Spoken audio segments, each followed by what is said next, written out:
Di kota yang selalu ramai selepas maghrib, Raka dikenal sebagai pemuda bermulut besar. Ia mencari perhatian bukan dengan prestasi, melainkan cerita kotor yang membuat orang tertawa sebentar lalu jijik setelahnya. Raka, aku dengar lagi kamu bikin masalah di jalan dekat pasar. Orang-orang mulai membicarakan kelakuanmu. Jangan anggap semua perempuan akan diam karena malu.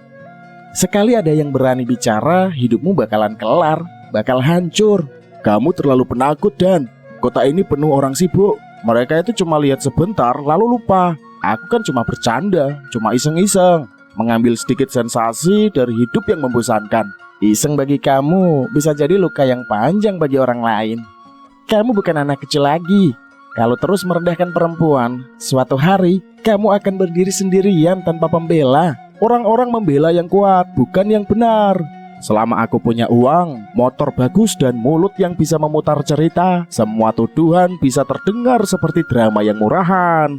Malam itu, tawa Raka terdengar keras. Di meja berantakan itu, ia tidak tahu setiap kata sombong sedang menumpuk utang yang kelak harus ia bayar. Sinta, sejak kejadian dekat pasar, aku selalu memegang tas di depan badan.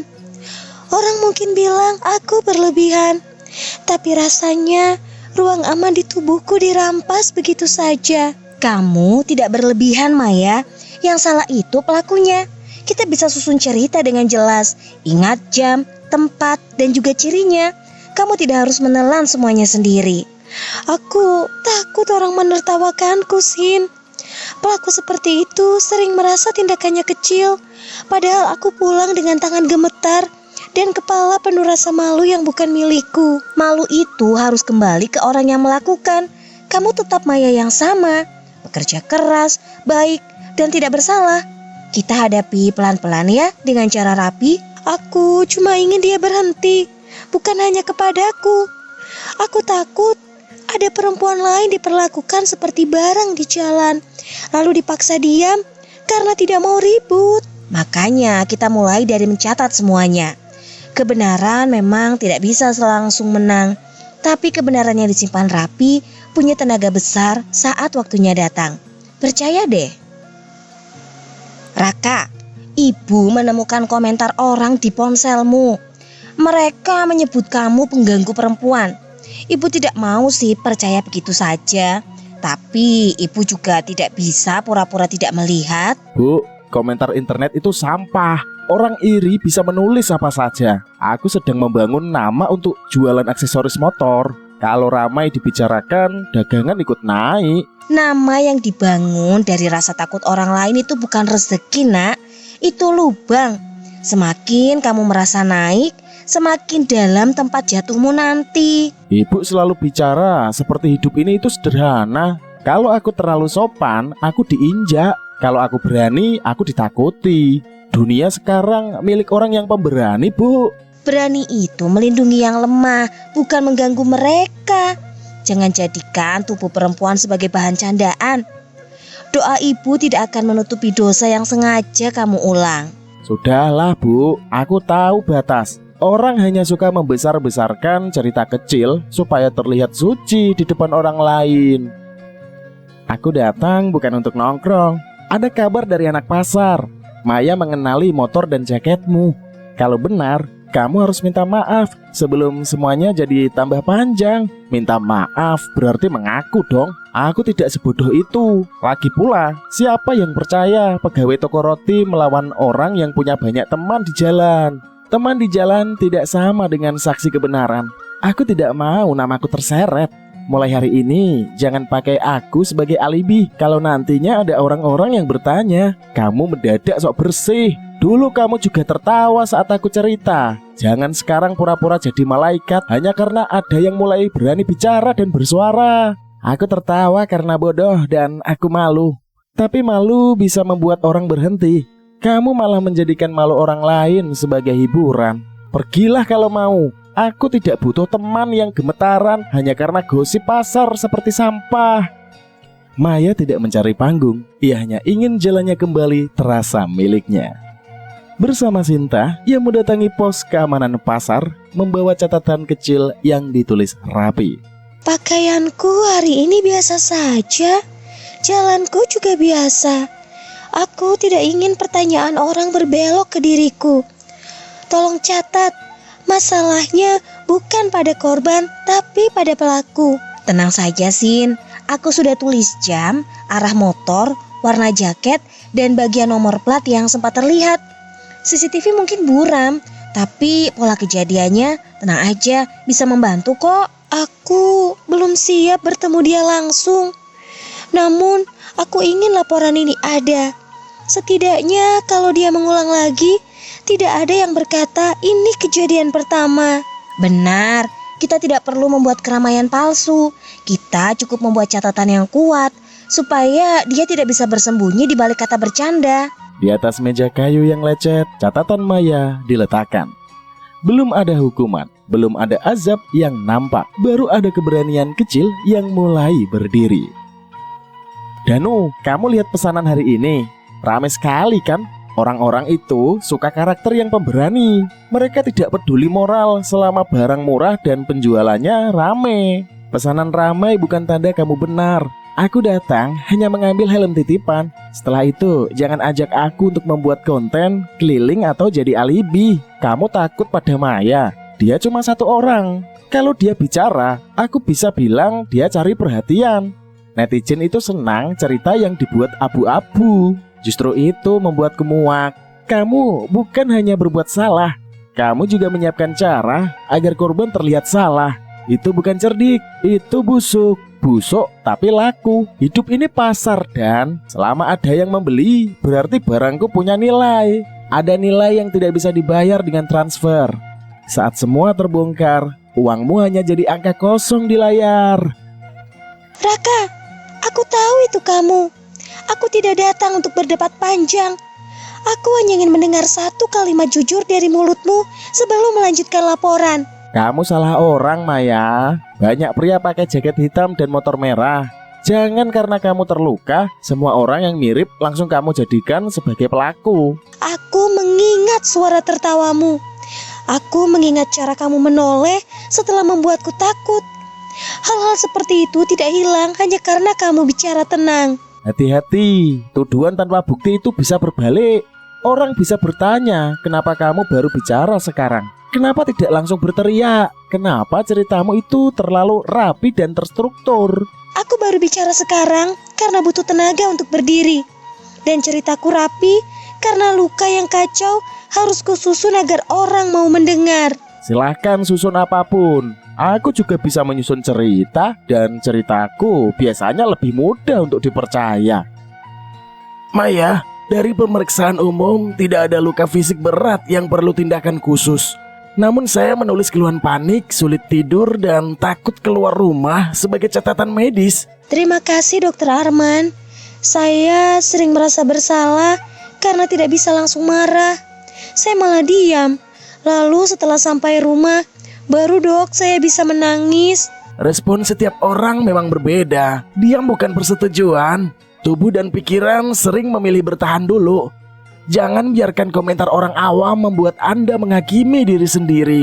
Lalu dok, apakah catatan seperti ini bisa membantu Maya kalau ia diminta menjelaskan dampaknya kepada pihak keamanan atau keluarga? Bisa. Catatan ini bukan alat balas dendam, tetapi bukti bahwa perbuatan yang dianggap iseng dapat merusak rasa aman seseorang. Gunakanlah dengan bijak. Saya hanya ingin hidup normal lagi dok. Saya ingin berjalan di pasar tanpa merasa harus menunduk seperti orang bersalah. Raka, tadi ada perempuan datang ke gang mencari alamatmu. Ibu tidak tahu namanya, tapi wajahnya pucat dan suaranya hati-hati. Apa ini masih gosip? Rumah ini kecil, nak. Masalah yang kamu bawa dari luar akan masuk lewat pintu, jendela, bahkan lewat tatapan tetangga. Ibu mulai malu loh pergi ke warung. Uang itu tidak bisa membersihkan tangan yang dipakai untuk menyakiti.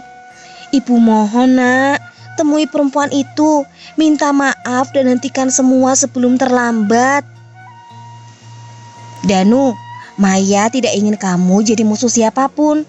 Tapi kalau kamu tahu sesuatu, diam kamu membuat Raka merasa semakin kuat loh. Aku tahu Raka sering membanggakan kelakuannya. Aku tidak melihat kejadian Maya langsung, tapi aku mendengar dia menyebut tempat, jam, dan ciri-ciri yang sama. Ketakutanmu memang manusiawi, tapi coba bayangkan Maya yang harus membawa ketakutan itu di tubuhnya sendiri. Kamu sih enak, masih bisa pulang dan tidur. Dia belum tentu bisa kan? Aku akan menulis pernyataan bahwa Raka pernah mengaku melakukan gangguan di jalan itu. Aku tidak mau menambah bumbu, aku hanya menulis yang benar. Itu cukup kok, kebenaran tidak perlu hiasan. Yang penting ada orang yang berhenti menjadi penonton. Sampaikan pada Maya, aku minta maaf karena pernah tertawa. Tawa kecilku mungkin membuat Raka merasa mendapat panggung. Maya, aku dengar kamu mengumpulkan catatan, saksi, bahkan pergi ke dokter. Hebat sekali. Kamu membuat dirimu seperti tokoh utama dalam drama murah. Aku tidak memilih menjadi tokoh apapun. Kamu yang memaksaku masuk ke cerita ini ketika kamu menganggap tubuh orang lain bisa disentuh dengan kehendakmu. Jangan pakai kata-kata besar. Orang akan bosan mendengar ceramah tentang kehormatan. Pada akhirnya mereka mencari cerita yang lebih seru, dan aku tahu caranya. Kamu mungkin bisa membuat orang tertawa hari ini, tapi tawa yang lahir dari penghinaan tidak akan menjadi temanmu selamanya. Aku tidak butuh selamanya. Aku butuh hari ini, penjualan hari ini, dan orang bicara tentang namaku hari ini. Kalau hidupmu hanya hari ini, kamu akan sangat takut saat besok datang membawa tagihannya. Pengkhianat biasanya merasa dirinya pahlawan. Nanti kalau orang bertanya, kenapa kamu dekat denganku selama ini, kamu juga akan terlihat kotor. Aku siap menerima bagianku. Bedanya, aku mau berhenti. Kamu masih merasa mahir menari di atas luka orang lain. Berhenti itu pilihan orang lemah. Lihat saja bulan ini, gudangku pindah ke tempat yang lebih besar. Aku akan buat promosi yang besar, dan cerita Maya tenggelam di bawah diskon. Kamu bisa bicara seperti pasar adalah Tuhan, padahal pasar bisa berbalik hanya karena satu kepercayaan yang hilang. Kepercayaan bisa kubeli dengan harga grosir. Kamu akan lihat sendiri. Sampai malam itu belum ada azab yang terlihat pada Raka. Usahanya masih berjalan, motornya masih mengkilap, dan mulutnya masih menganggap nasihat sebagai debu. Raka, ibu tidak bisa tidur memikirkan kamu. Kalau benar kamu salah, akui. Kalau kamu terus menantang doa orang tersakiti, ibu takut hidupmu tidak punya tempat pulang. Ibu selalu menakut-nakuti dengan doa. Aku percaya angka, Bu. Lihatlah nota ini. Hari ini saja untungku besar. Orang yang katanya membenciku tetap membeli. Untung besar tidak sama dengan berkah. Ibu melihat matamu makin keras loh. Kamu pulang membawa uang, tapi rumah ini seperti semakin sempit oleh kebohongan. Kalau rumah ini sempit, aku akan beli rumah yang lain.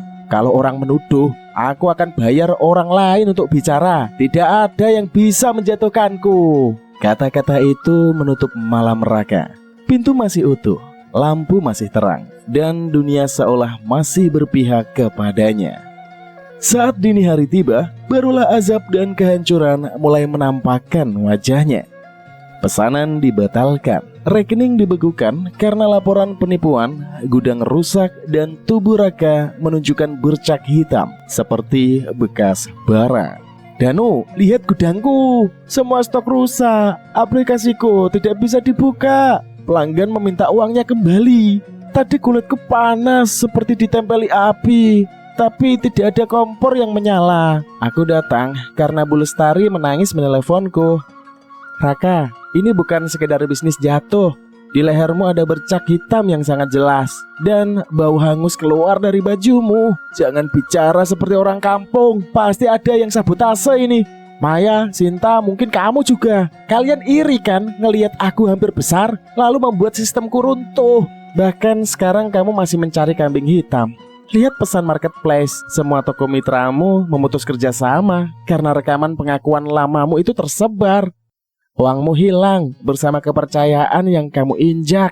Dadaku sesak dan tanganku kuaku. Kalau ini hukuman, panggilin Maya. Aku akan minta maaf. Tapi tolong hentikan panas ini. Aku tidak sanggup. Raka mulai memahami sesuatu yang selama ini dia tertawakan. Ada luka yang naik menjadi doa, dan ada doa yang sampai sebagai peringatan yang paling pahit. Di ruang perawatan yang lampunya pucat, Raka terbaring dengan nafas yang pendek. Selimutnya kusut, bibirnya kering, dan bercak hitam di tubuhnya tampak semakin melebar seperti bekas bara. Raka, ibu di sini nak. Kalau masih bisa bicara, sebut nama Tuhan, minta ampun dan lepaskan kesombonganmu. Jangan pikirkan uang, gudang, atau orang yang mengejekmu nak. Ibu bisa memaafkanmu sebagai anak, tapi dosa kepada orang lain harus kamu tanggung. Kalau hatimu masih hidup, mintalah ampun dengan sungguh-sungguh sebelum nafasmu habis. Maya, Sinta, Danu, Bu, minta maaf. Aku pikir tubuh orang lain hanya bahan candaan. Ternyata setiap kehormatan yang kurampas berubah menjadi api di tubuhku sendiri. Ladalah. Di subuh yang pucat, Raka meninggal dengan mata terbuka dan bibir yang bergetar. Gudangnya bangkrut, namanya hancur, dan kisahnya tersisa sebagai peringatan. Jangan pernah menyebut pelecehan sebagai candaan, karena kehormatan manusia bukanlah mainan jalanan.